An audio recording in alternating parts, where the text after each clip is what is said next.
Vamos a hablar de las generalidades.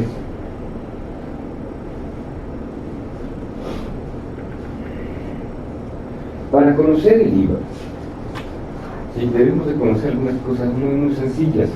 Debemos de partir de ¿qué es el IVA? La cosa más sencilla. ¿Qué es el IVA? Hablar de sus características, de los obligados al pago de IVA. ¿Puede para cuántos que tenemos una página? ¿Ya? ¿Correcto? Ok, ya, disculpen. Ya. Solucionado. Disculpen. Es que ella sí ha sido recurrente y como Karen también. Pero bueno, eso es. Digo, por personas como ella no tiene conflicto. Bueno, el chiste es de que también vamos a hablar de que es en la materia de generalidades que son bienes y servicios, y una de las cosas excluidos de IVA. ¿Sí? ¿Cuáles son los bienes como tales? ¿Cuáles son los servicios? En relación a los responsables de IVA, ¿qué deben? O sea, ¿qué deben de hacer los responsables de IVA? ¿Y cómo se paga el IVA? Una ocasión me digo, ¡ay! Con efectivo. La respuesta es brillante, ¿estamos de acuerdo? Pero la realidad es que le dije, no, también lo puedes pagar con compensación. Pero en aquel entonces, o lo puedes acreditar, que son formas de extinguir la obligación. Digo, brillante. Para eso mismo, qué bueno que te levantaste. Entonces, una de las cosas importantes aquí es sensibilizarnos. Venimos a sensibilizarnos en lo que corresponde al IVA. El IVA en relación a las reformas fiscales sigue siendo el mismo. ¿Sí? El mismo que tenemos, solamente que se incluyeron unos apartados, una sección dentro de un capítulo específico. ¿Estamos de acuerdo? Eso lo vamos a estar viendo hasta el final. Pero ¿por qué llegar hasta el final? A ver lo que a la madre les importa, porque si no entendemos, si no hacemos un poquito de poder hablar de lo mismo todos, entonces vamos a estar brincando las ideas. En materia de lo que es el IVA, es el impuesto al valor agregado o impuesto sobre las ventas. Estamos sobre las ventas. Y aquí se entra desde el punto de vista de lo general, porque no solamente son ventas, son servicios, son arrendamientos, etcétera, ¿no? Es un impuesto que deben pagar los consumidores al Estado por el uso de un determinado servicio o la adquisición de un bien. Y aquí empezamos una de las situaciones en las cuales las empresas empiezan a tener ciertas complicaciones. Porque se les olvida la parte básica. La parte básica es que el objeto del IVA como tal, ha sido creado ¿para qué? Para una aportación al Estado. Muchas personas consideran como propio, dentro de sus flujos de dinero, ese dinero que no les corresponde. Y luego de ahí viene todo el desorden que internamente. En la parte de introducción, antes de empezar el curso, platicábamos y decíamos, ¿cuál es el verdadero problema del IVA? No es una ley extensa, es una ley que está conformada de manera homogénea, en donde sabemos que después de cada en cada quinto artículo vamos a encontrar un exento. ¿Sí? No debemos tener tanto problema, los reglamentos precisan, pero ¿por qué es complicado el IVA? Precisamente por eso. Porque los consumidores, en las distintas etapas que tiene el IVA, no quieren pagar al Estado. Piensan que el dinero que cobran con respecto del IVA es suyo. Y eso es una de las situaciones que mentalmente han sido de los vicios adquiridos que a veces nosotros como consultores, como contadores, como auditores, tenemos que enfrentarnos, y va a depender mucho de la dirección, de la administración, de otros asesores. Recuerden que ahora una de las cosas es, y que siempre debe haber ocurrido, hoy en día tiene que ocurrir más, porque hay más información, para efectos de toda implementación es, en toda materia fiscal hoy en día, no solamente tiene que estar el contador, ¿quién más tiene que estar? El abogado, ¿quién más? El empresario como tal. O sea, si las tres personas no están enteradas de lo mismo y no se toman las decisiones correctas, seguiremos teniendo los mismos vicios adquiridos independientemente de la cantidad de problemas que podamos enfrentarnos en la práctica. ¿Estamos de acuerdo? Entonces, parece una cosa muy sencilla. Lo que deben de pagar, se nos olvidó por completo, se nos ha olvidado que eso lo debemos de pagar. ¿Estamos? Ahora, ¿qué es lo que pasa en la realidad cuando nosotros empezamos a llevar una contabilidad? Buscamos la forma de que lo pague, ¿sí? Pero tampoco buscamos la forma de hacer ver a las empresas que tienen que documentar todo lo que tienen que documentar de manera correcta para que llegue a un punto de equilibrio en relación al efectivo pago del impuesto que debería de estarse realizando. Como todo impuesto tiene características, y nosotros cuando estamos viendo cualquier tipo de impuesto, primero que nada debemos de saber qué tipo de impuesto es. En lo general, el impuesto al valor agregado tiene estas características. ¿Qué es un impuesto indirecto? Porque no consulta la capacidad económica de la persona y se aplica al consumo y a las importaciones. Ahí no, es simplemente realiza una operación, va contigo.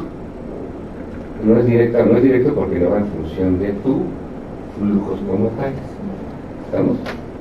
Es un impuesto de naturaleza real, ya que grava los bienes y actos de las personas sin considerar la situación personal del sujeto pasivo. Aquí caeríamos en el párrafo, en el paréntesis. ¿Se acuerdan cuál es la relación tributaria?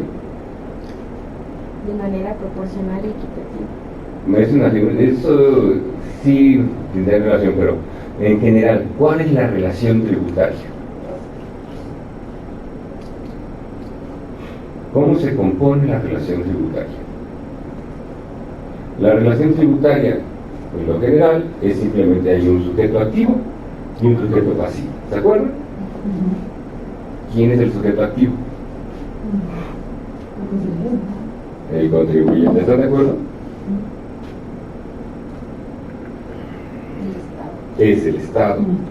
Porque el contribuyente es el que, en teoría, en función de lo que haga actualmente, en los supuestos que haga, va a empezar a caer en ciertos supuestos, en ciertas acciones que le van a generar el cumplimiento de obligaciones o le generan derechos. El Estado es el sujeto activo, es el sujeto que estará buscando recaudar, generando las disposiciones, tratando de ver todos los reglamentos. ¿Para qué? Para que los contribuyentes aporten. Entonces, lo parafraseamos. Sin considerar la situación personal del sujeto pasivo. Entonces, lo que quiere decir es un impuesto de naturaleza real, ya que grava los bienes y actos de las personas, sin considerar la situación personal del contribuyente. ¿Sí? O sea, al contribuyente no le importa que si estás gastando dinero para construir la casa de tus sueños a tus hijos, tú debes de cumplir estas obligaciones. Que lo haces por amor, que bueno que lo hagas por amor, pero documenta. ¿Sí? Es un impuesto proporcional. Aquí traemos con lo que estaba platicando Karen, ¿no? O sea, ya es proporcional, pero ya cambia, no es lo mismo naturaleza real que hablar de proporcionalidad.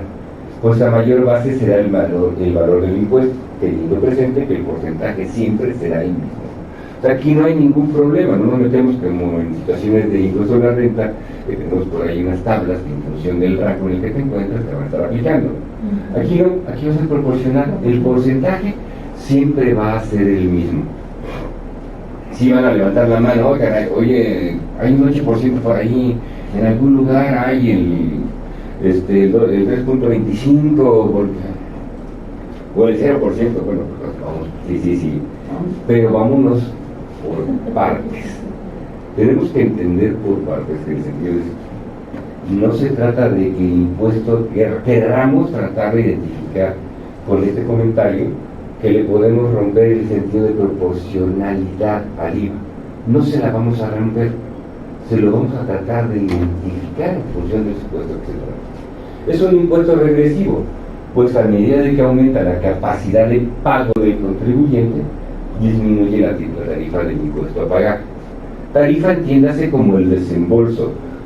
Oigan, pareciera que se contraponen, pero leamos bien.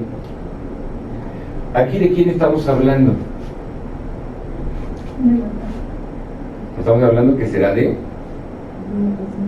una tasa fija, ¿estamos de acuerdo? Aquí, ¿de quién estamos hablando?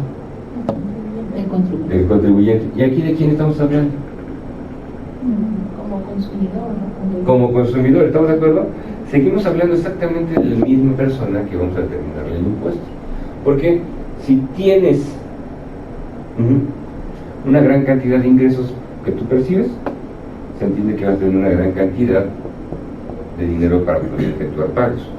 Por lo tanto, si tú tienes tanto dinero que tus ingresos que estás generando, vas a ocuparlo para poder comprar deducción y estarlo generando. ¿Qué va a pasar con el impuesto que tú estás emitiendo, trasladando, con respecto al impuesto acreditable que tú estás logrando? Pues por lo mismo, tu tarifa va a disminuir, ¿cierto? Ahora, es un impuesto instantáneo. ¿Por qué? Porque ya que nace en el momento en que le ocurre el hecho generador. En la relación activo y pasivo, sujeto tributario de activo y pasivo, en el momento en el que el sujeto pasivo cae en alguno de los supuestos, en este momento, ocurriendo el hecho generador, y por lo tanto ya se tendrá que estar grabando el impuesto correspondiente. Ahora bien, en general es un impuesto plurifásico. ¿Por qué plurifásico? ¿De acuerdo? Se cobra en las diferentes etapas de la producción, decimos generalmente, porque cuenta con algunas excepciones que son consideradas impuestos monofásicos, cigarrillos. Ahora, ¿por qué los vamos a ver? En estricta teoría, si lo vemos desde el punto de vista de relación tributaria, que haya un ingreso no me importa quién me pague, yo Estado tengo que cobrar un impuesto. ¿Es conocido? ¿Quién tendría que pagarlo? Tendría que pagar casi el consumidor. Ahora, desde el punto de vista de análisis, es a donde tenemos que empezar a trabajar nosotros en la práctica, con nuestros clientes, con nuestros contribuyentes, es lo siguiente. Si nosotros paramos en el concepto de que es el consumidor el que tiene que pagar el impuesto, ¿quién es el que tendría que pagar el impuesto y de qué? Lo parafraseo de otra manera. La contadora tiene una pluma. ¿Quién es el productor? La empresa X. ¿Estamos de acuerdo? Ella va y adquiere esta pluma. ¿De acuerdo? ¿Ella es la consumidora final de la pluma?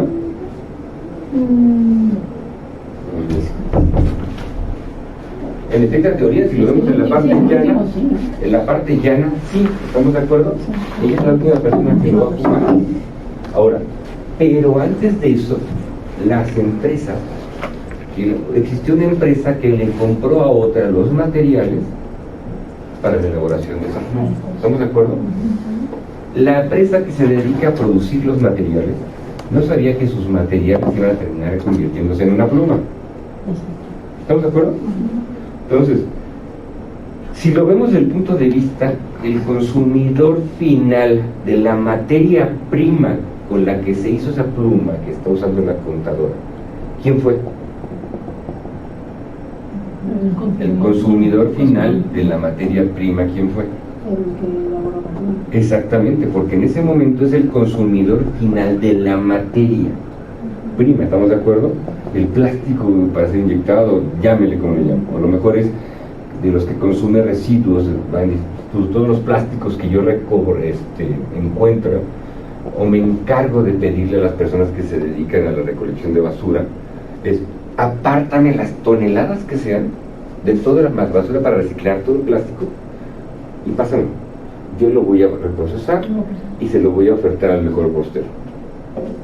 En este caso yo lo trabajo el plástico y te entrego un producto y tú con el producto lo conviertes en lo que quieras.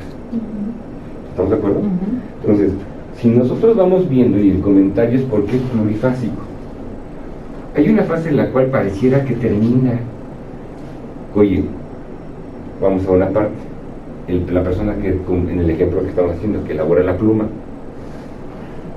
el que produjo las materias primas para la elaboración de la pluma, son su consumidor final, ¿estamos de acuerdo? Sí. Para el contar. hasta ahí en las facetas, el IVA tendría que estar pagado ¿por quién? Por el fabricante, ¿estamos de acuerdo? Porque a ustedes les vendieron las materias, al fabricante le vendieron las materias primas, ¿sí? Lo elaboró, pagó el IVA acreditable correspondiente, pero también se voltea y se lo vende a la contadora. Y aquí, ojo, aquí la ponemos sencillo, ¿no? Yo sé que la contadora es muy inteligente y va a comprar a la fábrica, ¿no? Pero hay una cadena intermediaria. Y posiblemente, ¿qué fue lo que pasó? El productor de la pluma, por favor, es el caballero. Yo le vendí el reciclable. Pasa con la dama, que la produce. La dama la vende a una distribuidora. ¿De acuerdo? La distribuidora la vende en la papelería y la papelería la da. Si la contadora va directamente con el productor de la pluma, ¿cuánto le costaría? Bueno, vamos a empezar un 50% para que quede. ¿Estamos de acuerdo? Una pluma de 100 pesos le va a costar 50. ¿Estamos así? Por lo tanto, ¿quién tendría que ser el consumidor final y el pago del impuesto en esta situación plurifásica? Entiéndase fácil. Debería ser ella, ¿estamos de acuerdo? Porque ella está realizando la venta.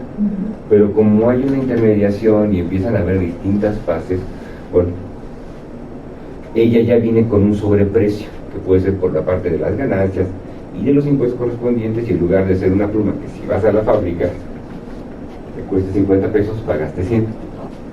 Si eres el consumidor final y tú dices, bueno, pues yo voy a comprar una factura en 100 pesos, me volteo. Pero si lo vemos desde el punto de vista, esta pluma para ella, ¿qué va a hacer? Va a ser parte de sus herramientas de consumo, ¿estamos de acuerdo? Entonces todo lo que tenga relación, no solamente la pluma, sino todo lo que gaste, le va a servir a ella, ¿para qué? Para que en estas facetas ella pueda disminuir el importe a pagar del impuesto.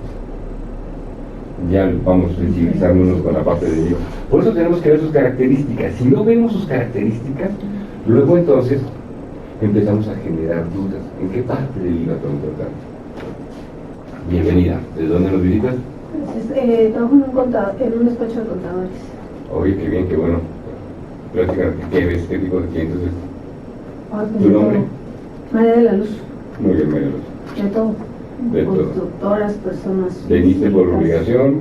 ¿Porque te pagaron el curso? ¿Por tu propio gusto? No, por mi propio gusto. Así me motivo. Bienvenida. Bueno, entonces, cuando estamos en este tipo de cursos, para nosotros es muy sencillo el hecho de tratar de empezar a hablar todos de lo mismo. ¿Estamos de acuerdo? Se busca en esta parte que hablemos todo de lo mismo. No empezar a rebuscarnos con términos de, en función del artículo 25 de la ley de impuestos al valor agregado, que el reglamento y nos vota a las 6 por... No. Vamos con lo sencillo para poder empezar a ver integrar la ley comunitaria, ¿de acuerdo? Estas características traen como consecuencia el hecho de que con nuestros clientes, ¿qué tenemos que hacer? ¿Qué hace en función de la interpretación del impuesto? ¿Qué vemos? ¿En qué partes? Si tenemos que comprender, regresamos al inicio, que el IVA no es ley. ¿Estamos de acuerdo? Que podrá reducir la tarifa conforme a que dé cumplimiento a los requisitos establecidos para ello. Nada más, pero él debe de estar cumpliendo con el pago del impuesto. ¿De acuerdo? Ahora,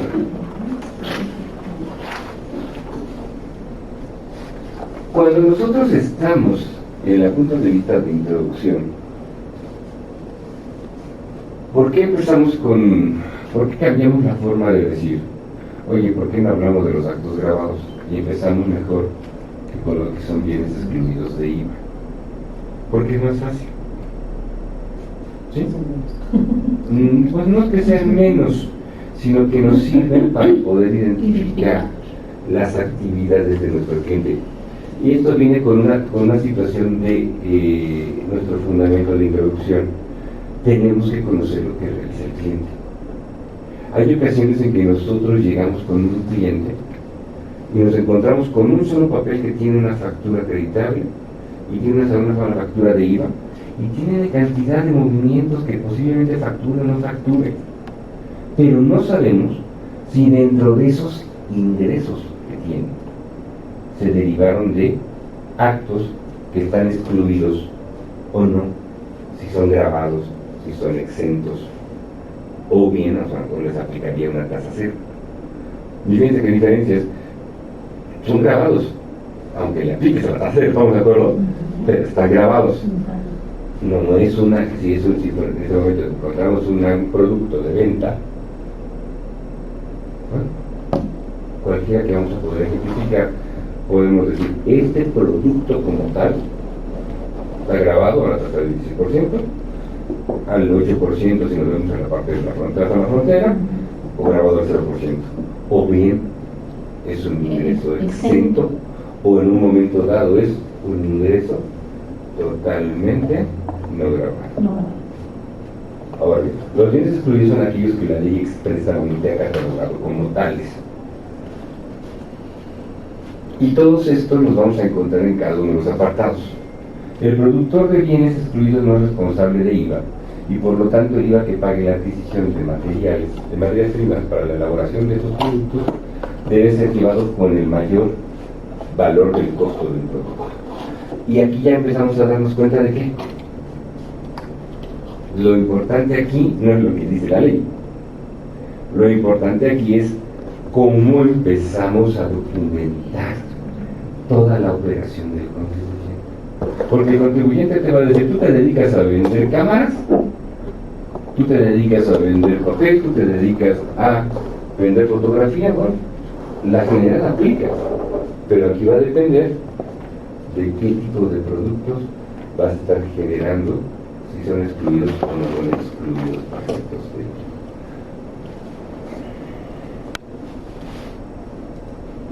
Ahora, en lo general, si nosotros nos diéramos papistas y nos volteáramos a ver la ley del impuesto al valor agregado, nos encontraríamos que están excluidos de algunos conceptos.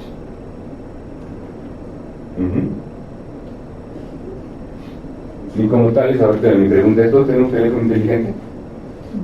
¿Me pueden hacer un favor? Sirve que yo con una pequeña pacote, digo, está bien que son épocas de modernidad y todos trabajan para pagarse sus cursos y sus teléfonos, pero no son para pagarse sus prontuarios porque ya las traen, todas las traen digitales. Entonces les voy a pedir de favor que abran su teléfono en la ley del IVA. No se trata de que empecemos a leerlo, ¿de acuerdo? No, si tú pues a mí me queda claro que tú siempre la traes, entonces eso me queda totalmente claro. Y aquí, los excluidos, si intentamos encontrar todo esto, nos encontraríamos que son al 0%. ¿Estamos de acuerdo? Como la prestación de servicios al 0%. Y aquí es como empezamos nosotros a identificar.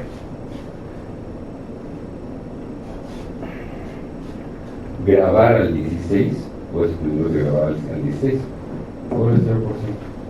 ¿En qué fracción lo tenemos nosotros en este momento? ¿En qué artículo? Artículo 2, ¿estamos de acuerdo? Ya vamos a ver cómo se compone la estructura.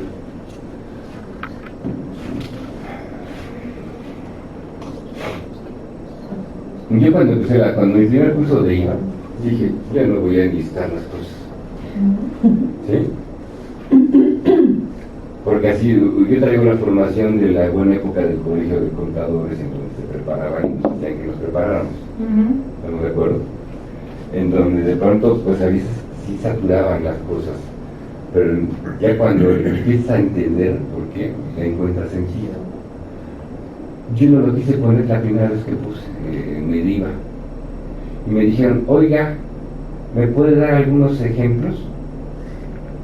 Le digo, sí, abre tu ley. Sé que los tengo, pero ¿cómo los opero? ¿Cómo los manejo? Todo esto, juega o no juega, para las personas que tienen actividades grabadas para efectos de IVA, como es la venta de alimentos, ¿no? Los alimentos procesados, los para venta en restaurantes. ¿Afecta o no afecta? ¿Cuánta gente no tiene café, consume café grande, café caña de azúcar, en tus distintos procesos. Y aquí, por ejemplo, ¿cuántas empresas no utilizan el arroz para distintos tipos de productos? O para el atún mismo, que tanto nos ocupamos por a veces de comprarlo, ¿no? Entonces, ¿qué nos dice? ¿En qué apartado se encuentran en este momento estos productos? En el 2A, ¿sí? Pero dice, ¿exentos o al 0%? Exentos. 0%. ¿De acuerdo? Ahora, hace rato dije que eran 0%, ¿verdad? No son exentos. ¿Sí? Pero son particulares. ¿Sí? En un momento dado se hizo un análisis y dijo, estos están completamente exentos de IVA. Y por una sola razón. En todo esto que aparece aquí es de uso común, ¿estamos de acuerdo? Pero ¿quién lo produce? Nos produce nuestro campo. Y ellos van a tener la posibilidad de tener un contador para estar checándolo, para sacar cuáles y facturarlo con IVA. Recuerden que hoy en día tuvimos una situación a nivel de foros en donde ya se querían homogenizar las tasas para todo. ¿Saben lo que iba a implicar en el campo y en distintos tipos de sectores? Entonces mejor vamos a identificar que quienes hagan esto en las distintas fases de consumo lo consideren un bien excluido. Así como hay bienes, también hay servicios que son, en este caso los vamos a encontrar en el apartado de los servicios están Fracción segunda. Fracción segunda. La fracción segunda, ¿estamos de acuerdo? Y también tenemos que identificar servicios públicos, servicios de arrendamiento de inmuebles. Ahora, ¿esto por qué? Porque imagínense que en cierto tipo de actividades el gobierno no esté facturando con IVA, ¿no? Con una situación en la cual nuestros mismos impuestos, de manera directa e indirecta, deberían estar llegando para el desarrollo de las actividades. Pero esos serían los exentos, ¿no? Exacto. Estos son completamente exentos, no los tasas cero que menciona el 2A. Exactamente. Entonces, aquí es a donde vamos a empezar, es lo que dicen a Dios, pero de alguna manera siempre los vas a tener que controlar. ¿Qué pasa, por ejemplo, un ejemplo, en una clínica, odontólogos, la factura que hacen le ponen tasa cero y la respuesta es que dan, es que no te estoy poniendo ningún impuesto, o sea, yo te estoy cobrando. Lo que pasa es que lo están vendiendo como servicios, por ejemplo, como si fueran, están asimilando servicios médicos. Entonces, o son tasa cero o son exentos. ¿En qué momentos cambian a tasa cero o en qué momentos son exentos? Ahorita es parte de lo que vamos a Porque, checar. por ejemplo, yo también tengo ahí una duda, por ejemplo, hay una persona que se dedica al comercio, vende frutas y legumbres, y cuando piden factura, yo estoy aplicando se le aplican, bueno, no hay IVA, pero se le aplica, se tiene que llevar la parte exenta, y especificar que lleva la parte exenta, ¿no? Sí, pero aquí estamos hablando de casos específicos, pues en la parte esencial de todo, en este momento, ahorita estamos hablando de generalidades, ¿estamos de acuerdo? Okay. Vamos a la parte de generalidades ahorita, en donde esta lluvia de ideas nos va, si yo resuelvo una sola duda de las que ustedes tienen, ya les habré contado, ya habrán encontrado sentido a la desmañanada, ¿estamos de acuerdo? Claro. Pero como les comentaba, hablar del IVA tenemos que hablar de generalidades, de sensibilizarnos, ingresos grabados, grabados a tasa cero, exentos, ¿sí? O excluidos o no afectos. Vamos a llamar un nombre.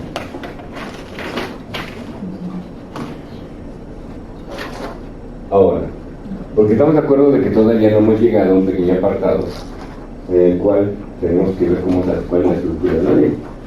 Estamos hablando de las generalidades en este momento. ¿Qué deben de hacer los responsables de IVA? Tú eres responsable de IVA Plus en algún momento de tu vida, en algún momento de tu operación. Realmente tú eres la responsable del IVA. Es el contribuyente, la empresa. Y es como vamos cambiando, ¿no? Entonces, pues yo determino los impuestos, soy responsable o no soy responsable del impuesto. Operativamente, ¿qué debes de hacer? Primero está registrado con el SAT, ¿estamos de acuerdo? ¿Tu contribuyente está registrado en el SAT? Sí. ¿O eres tú por cuenta del contribuyente? El contribuyente. ¿Estamos de acuerdo? Entonces, estamos hablando, en este caso, de la persona que realiza la actividad grabada. Lleva a su contabilidad una cuenta de mayor a cargo que registra el IVA, que recauda y el IVA que pagan. ¿Ya lo tienen? ¿Sí? ¿Eso quién lo hace? ¿El contribuyente o el contador? El contador es uno de los responsables del IVA. Porque me encontraron la práctica de que el contador solamente recibe facturas, pero el departamento de compras no pide que se los desglosen, no pide que les den la documentación soporte, que vayan con las especificaciones establecidas, etc. ¿Sí? Declarar el IVA a cargo periódicamente. Y entiendas, el IVA a cargo, aunque nos dé cero, también tiene que estarse declarando. ¿Estamos de acuerdo? O nos dé un saldo a favor, lo que implica es la declaración como tal. A veces pasamos nosotros por alto. Uno de los temas que uno cuando está aquí y los vive en la práctica es ¿desde dónde quiero hablar del IVA? Desde imaginar a una empresa que ya determina su impuesto y lo ha declarado, o ayudarle en la correcta determinación del IVA. Vamos a un supuesto que para comentar un comentario que empezamos antes del inicio del curso. A mí me han invitado a apoyar a clientes que tienen sus propios contadores, pero por temas específicos. A mí me tocó mucho tiempo tramitar devoluciones, saldos a favor de IVA. Entonces se convertía en un nicho de negocio interesante, ¿de acuerdo? Y más cuando te encontrabas con clientes, como este es el caso que les voy a comentar, que tenía un contador que le hacía el trámite, pero trámite que metía, trámite que lo bateaba, ¿no?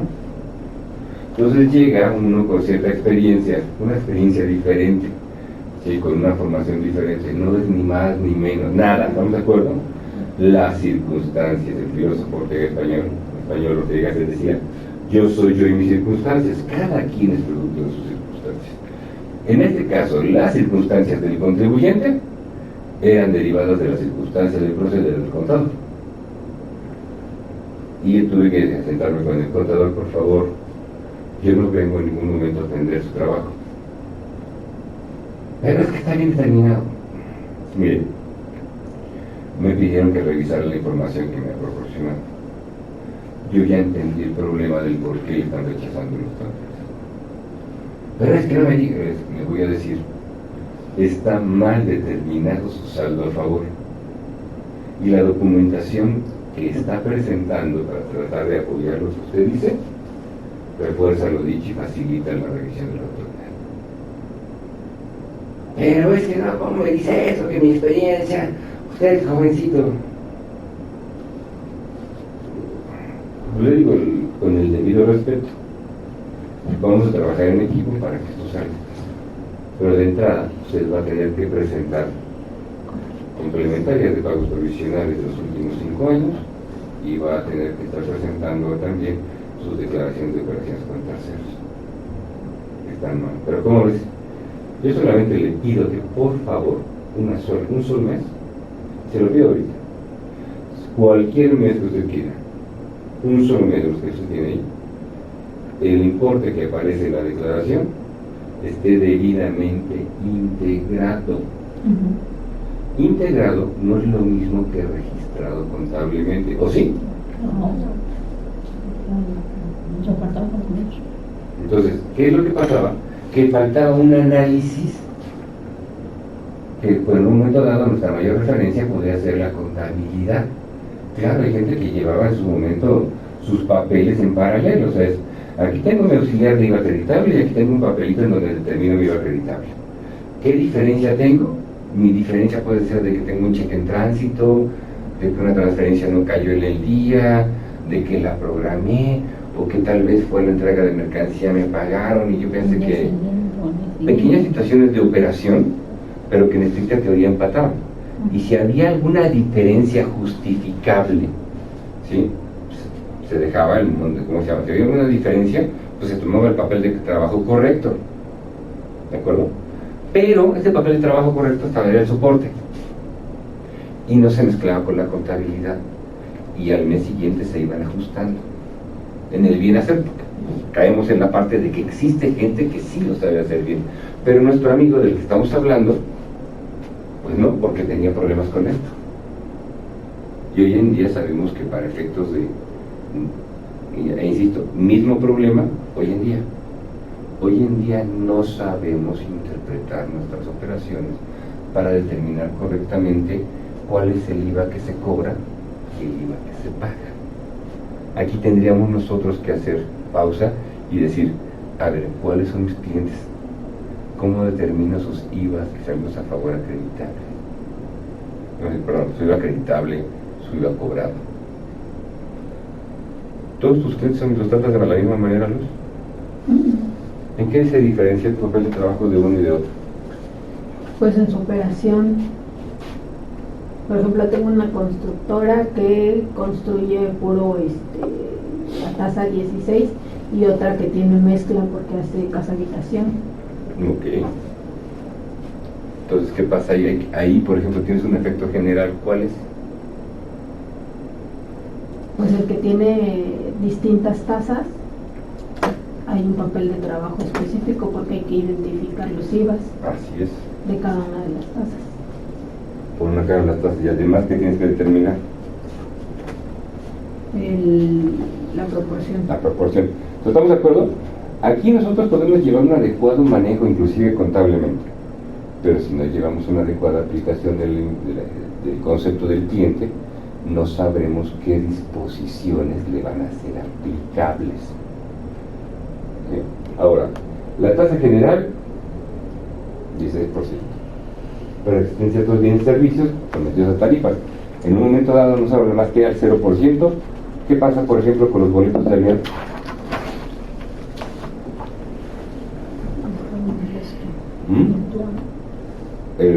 No, si viene con otro impuesto, pero ¿por qué los boletos de avión no los pagamos al 16%?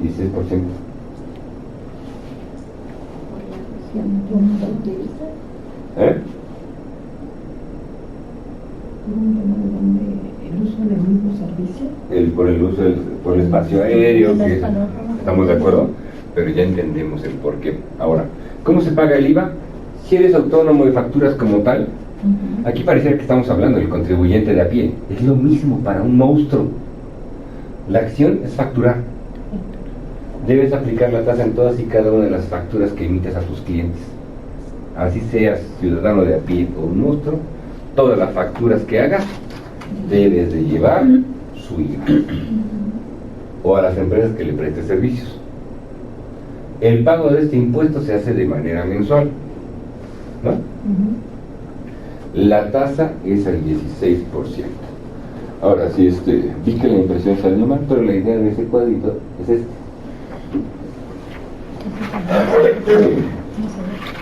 Sí, disculpen, ahí fue un error de diseño. Pero el chiste es la estructura de la ley del IVA. A veces nos dicen que somos muy cuadrados, ¿no? Pero desgraciadamente no es que seamos cuadrados, es que ni siquiera vemos las cosas de manera rectangular. ¿Por qué? La ley del IVA, les decía, es muy sencilla. Aquí te habla de distintos capítulos que son disposiciones generales.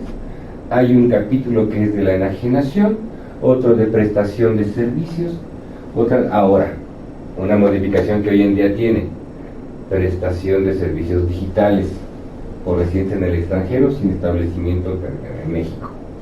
Este es el cambio pues más fuerte que tenemos en este año para efectos del IVA, más lo que correspondería al acreditamiento de retenciones por su outsourcing cuando aplique.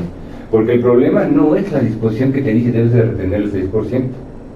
El problema es identificar a quiénes le vas a retener el 16% y quiénes te van a retener el 16%, o por qué. ¿Estamos de acuerdo? Eso va a ser la parte más difícil que vamos a ir escuchando muchos criterios durante los siguientes meses. Capítulo 4 del uso o goce temporal de bienes, el capítulo 5 de la importación de bienes, capítulo 6 de la exportación de bienes, capítulo 7 de obligaciones,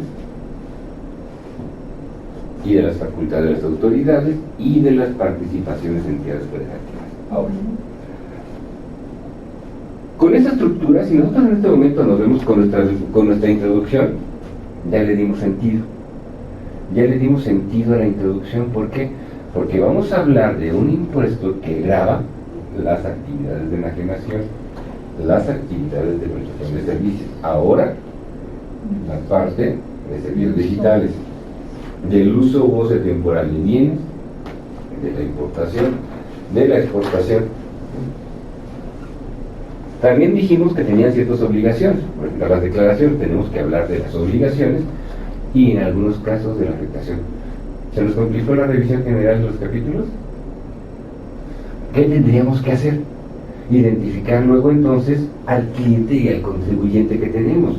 Si tenemos una constructora, ¿la constructora qué hace? ¿Presta servicios o enajena?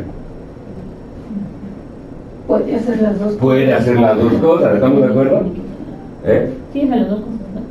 Nada más esas dos cosas, pregunto antiguo aquí, nada más aquí entre nosotros. Lo digo desde el punto de vista, ¿no? Porque no tengo ningún supuesto del cliente. ¿Estamos de acuerdo? ¿No importa?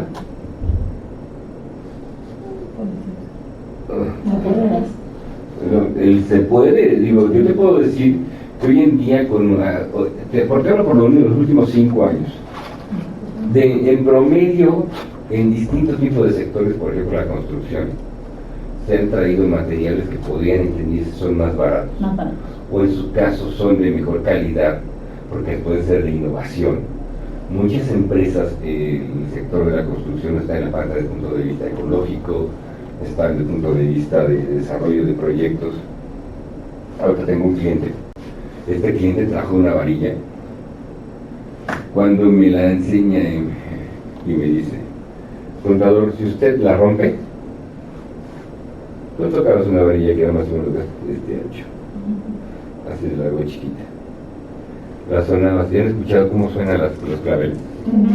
Porque ni siquiera sonaba como metal los claveles, agudito, ¿cómo se puede ver el triángulo? Es un material hecho de pura fibra de vidrio. Pura fibra de vidrio. ¿Qué están haciendo? Están reciclando. Lo están comprimiendo. Y la resistencia de ese material es comparable con el, ¿cómo se llama? Con el acero. Y lo están importando. Entonces, y va a ser para efectos de la constructora. Ahora, es un negocio, una serie de negocios. Ahí está la constructora que hace y desarrolla los proyectos y tiene una compradora de materiales, pero al final del día forman parte del grupo. ¿Qué están haciendo?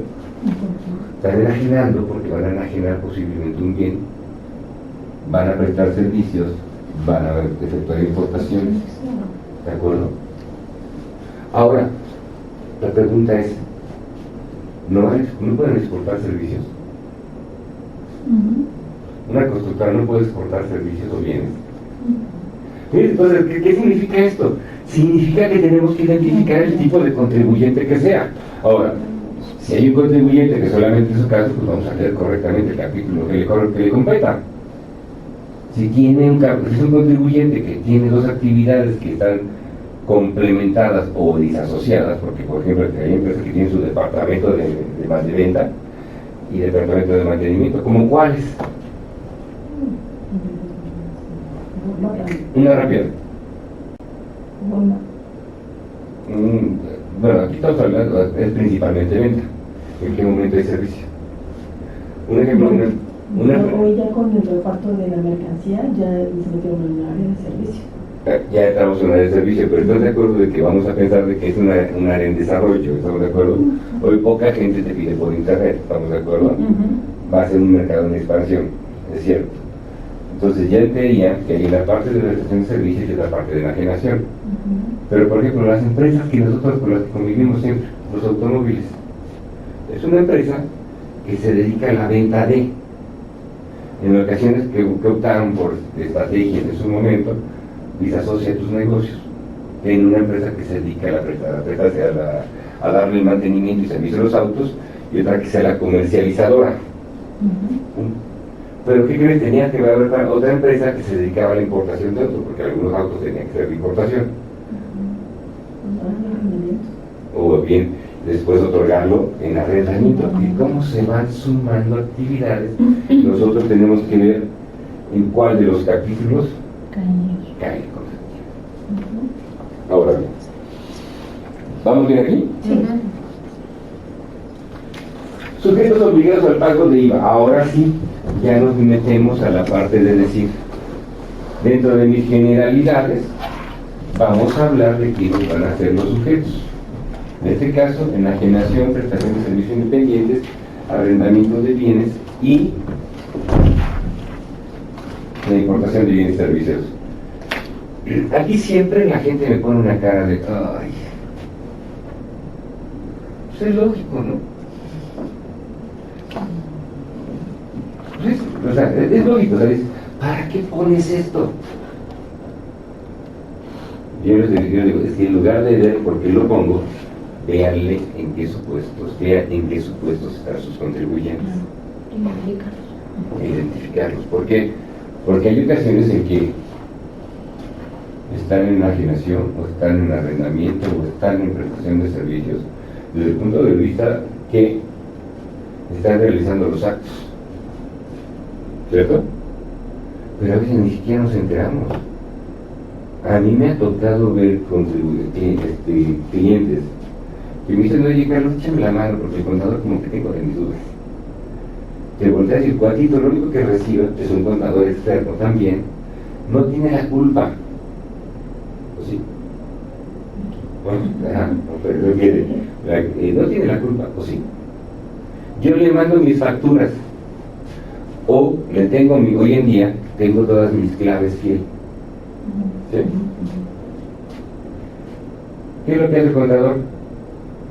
Pues él me calcula los impuestos en función de mis comprobantes fiscales digitales. ¿Está bien o no está mal? ¿Está bien el contador? ¿Está bien o no está bien? No, no está bien. ¿Por qué, Luz? Porque hay que conocer la operación del cliente para poder identificar qué tipo de necesidades tiene. Entonces ya tiene sentido esta cosa, ¿estamos de acuerdo? Si nosotros como contadores suponemos que todo va a ser facturado al 15%, y no sabemos que el fulanito a lo mejor vendió el coche y lo tuvo que vender al 0%, le damos en la torre la determinación del impuesto. ¿Estamos de acuerdo? Entonces en ese momento tenemos que saber por qué lo está haciendo. Ah, pero ahora más aún. ¿Por qué ponemos esto? Porque no sabemos qué operaciones de estas haya realizado en cada uno de los periodos. Si haya realizado solamente la enajenación, si haya realizado la enajenación y prestación de servicios independientes, ahora, chútate. ¿Cuándo los cobran? Y eso se le ahorró, porque se puede ver que a lo mejor el auto lo lleva a una agencia y no son pagan, nada más hacen la transferencia y pagan el deducible, la transferencia. También puede ser eso. ¿Estamos de acuerdo? Entonces vamos a ver el supuesto y entonces ya tiene razón de por qué poner cuáles son los actos o actividades. Y cierro el comentario con lo siguiente, parte de cuando vas preparando los cursos en prudente cerrar.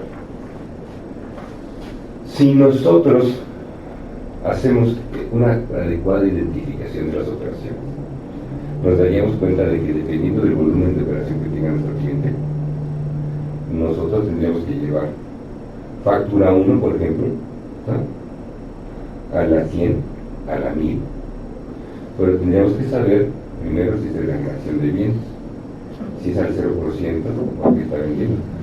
No sé si a ustedes les ha tocado, pero dicen en mi pueblo que hay clientes que pueden facturar hoy en día. No me estoy metiendo en la antigüita, me estoy metiendo el día de hoy, los comprobantes fiscales digitales e inclusive me dicen mis abuelos que ahorita en el CFDI se puede hacer. Lo manejo así, con esta intención. En una sola factura puedo facturar actos al 0% y grabados al 16%.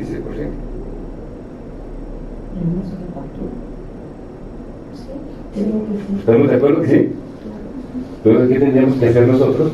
Pues haber un momento en que, dependiendo del contribuyente, tengamos una relación de facturas y tener que separar. Si me dice importa según el comprobante fiscal en la consulta de la página del SAT, yo tendría que hacer un papel de trabajo en el cual tendría que estarlo abriendo para que dijera acto grabado, 0%, IVA cobrado, y ¿Qué pasa con los supermercados, no? En una misma factura tenemos productos grabados a 16 y otros a tasa cero y otros a censos. precisamente como por toda la malicia que les digo, ¿no? O sea, en este momento es, si tú quieres facturar, hacer tu propia factura, te metes a internet, pones tu número de ticket, y si compraste el jamón de la semana y compraste los papeles, los artículos de limpieza para la semana, vas a tener que, ellos cumplen con la obligación de desglosarte el IVA. ¿Estamos de acuerdo? Pero el contador, ¿con qué tendría que cumplir con la obligación? Pues de separarnos. Por un lado, estamos de acuerdo, el que está dentro de la empresa, pero por nosotros, para efectos del acreditamiento, ¿estamos de acuerdo? Vamos a verlo como si fuéramos Walmart. Tenemos que separar por cada factura o ticket que se emita, porque la generación de bienes son al 0 o no son al 0%. ¿Estamos de acuerdo? Entonces, por eso tiene sentido de que tengamos que poner estos conceptos básicos. Ahorita a mí ya no me interesa la ley, ¿estamos de acuerdo? Claro. Me interesa que ustedes se interesen en sus contribuyentes y les digan, señores, tenemos que generar una metodología, y aquí caemos a lo que decíamos en la introducción. El problema no es la ley del IVA, el problema es cuáles son los procedimientos establecidos en los que están. Estaba con unos amigos fiscalistas también, una maestra, Laura, lindísima, una maestra con maestría, o sea, es un señorón de verdad, es una dama impresionante. Me dice, Carlos, ¿tú qué opinas de la reforma fiscal? Pues yo le digo, pues, dime, ¿cuál reforma fiscal? Ay, pero no me digas eso, le digo, es que no. Si vamos a verlo, tú lo debes de compartir conmigo, tú lo viviste. Lo único que te están invitando a hacer es que apliques el control interno correcto. Si no aplicas el control interno correcto, pues porque no aplicaste el control interno correcto, ni manejaste el procedimiento, la autoridad te tiene que estar diciendo cómo llenar las cosas. Y como papá, espantarte. Pues exactamente, tiene que espantarte para que lo hagas. Hoy en día, ustedes, por ejemplo, estamos hablando de que ahorita vamos a ver el IVA acreditable. ¿Estamos bien? Los CFDIs de pago. ¿A cuánto equivale un CFDI de pago?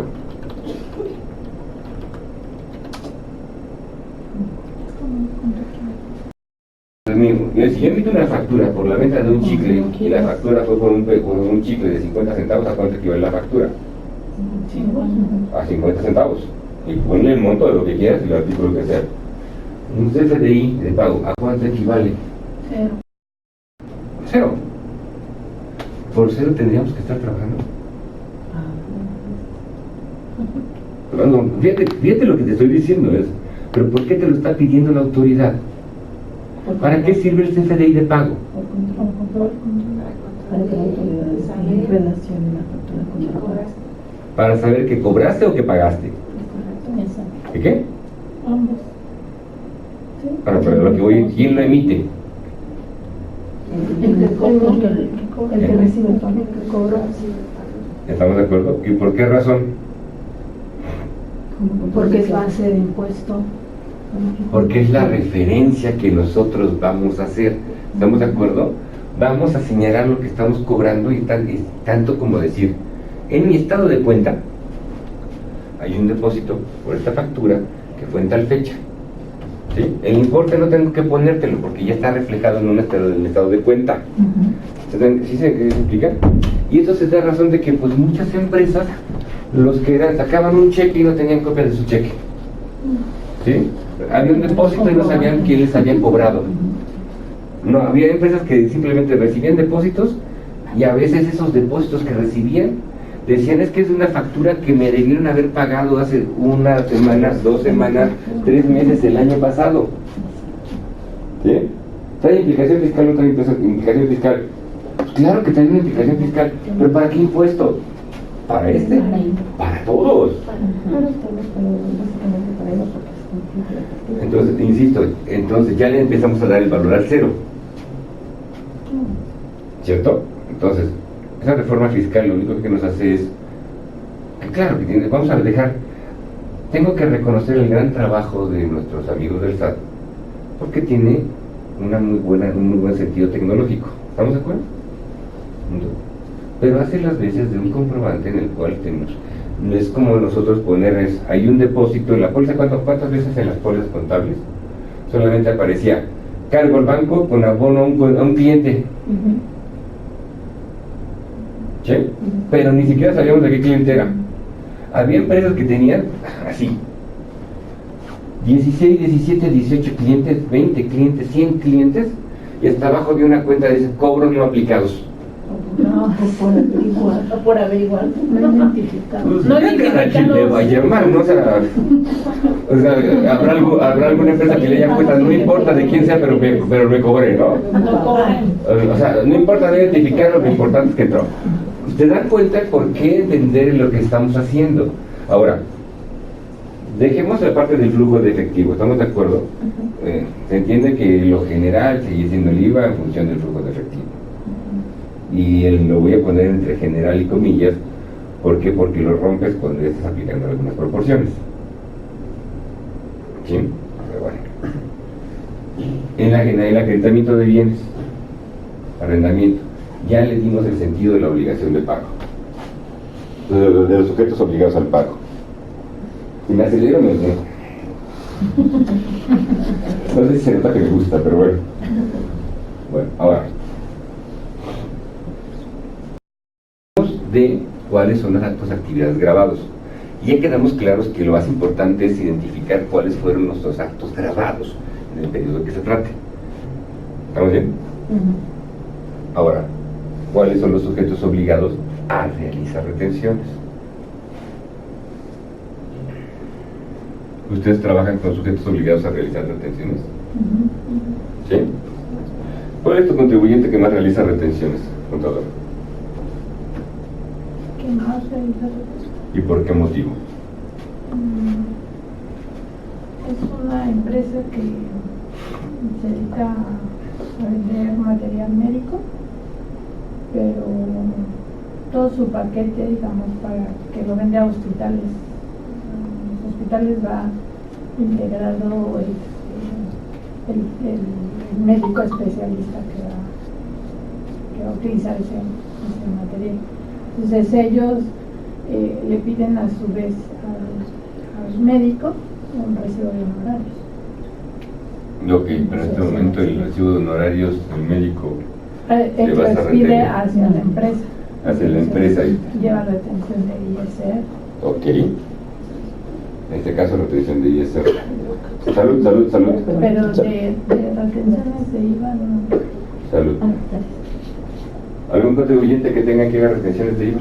Sí. ¿Quién? Tengo una persona moral que se dedica a la instalación de software, tecnología, y toda su gente que trabaja instalada o implantada en empresas le pagan con recibos honorarios, servicios profesionales. Ok. Contadora, me queda claro de que usted no emite comprobantes fiscales, ¿verdad? A las empresas que usted les da. Le No. presta servicio. Sí, no. Sí, no, pues que la pregunta malintencionada. Fíjate, la pregunta muy malintencionada es: ¿cuántos de sus clientes trabajan con empresas? Mejor dicho, ¿cuántos de sus clientes retienen? Pues en primera instancia, si ustedes tienen 70 clientes, ¿cuántos de sus clientes trabajarían con alguna retención? Personas morales. ¿Cuántos? O sea, en teoría son personas morales, todas las personas morales, ¿cierto o no es cierto? Constructoras, ¿también trabajan con retención? Sí. Sí. Tenemos por ahí, por ejemplo, que son retenciones de por flete y traslados, ¿estamos de acuerdo? Entonces tenemos todas las personas que tengan pagos de servicios profesionales independientes. Ahora, ¿quién va a efectuar la retención? El que efectúa el pago. Los arrendamientos de bienes, transportistas y ahora el outsourcing. Lo vamos a ver más adelante. Estamos hablando, digo, no, saquen la reforma fiscal, no. Mínimo déjenme tomar el ratito el café y ya luego seguimos hablando, ¿no? ¿Vamos bien, contadora? Sí.